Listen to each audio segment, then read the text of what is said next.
बहुत ही सुंदर कहानी है, आपको बहुत सीख मिलेगी इसमें।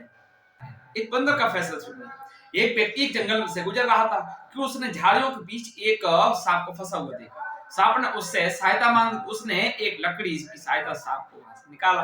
बाहर आते ही सांप ने उस व्यक्ति से कहा कि मैं तुम्हें डसूंगा। उस व्यक्ति ने कहा कि मैंने तुम्हारे साथ अच्छा व्यवहार किया, तुम्हें झाड़ियों से निकाला और तुम मेरे साथ गलत करना चाहते हो। तो सांप ने कहा कि हाँ भाई, भलाई का जमाना नहीं है, इसलिए भलाई का जवाब बुराई से ही दिया जाता है।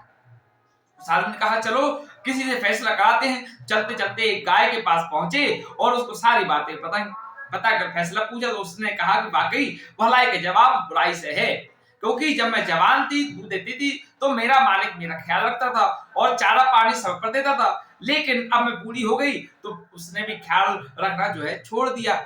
यह सुनकर सांप ने कहा अब तो मैं तुम्हें डसूंगा। उस आदमी ने कहा कि एक फैसला और ले लेते हैं। सांप मान गया और उन्होंने एक गधे से फैसला करवाया। पर उन्होंने भी कहा कि भलाई का जवाब बुराई से दिया जाता है, क्योंकि जब तक मेरे अंदर दम था मैं अपने मालिक के काम आता रहा। जैसे मैं बूढ़ा हुआ उसने भी मुझे भगा दिया। सांप तो बोला उसको अब तो मैं डसूंगा ही डसूंगा। उसने मिन्नत करके कहा कि एक आखिरी अवसर वो दे दो। सांप के हक में 2 फैसले हो चुके थे, इसलिए वह आखिरी फैसला लेने पर मान गया। अब की बार वह दोनों एक बंदर के पास गए, उसे भी सारी बात बताई और कहा फैसला करो। बंदर ने आदमी से कहा कि मुझे उन झाड़ियों के पास ले चलो, सांप को अंदर फेंको और फिर मेरे सामने बाहर निकालो, उसके बाद मैं फैसला करूंगा।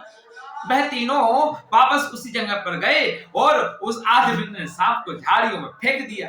बंदर ने कहा अब यहां से निकल लो।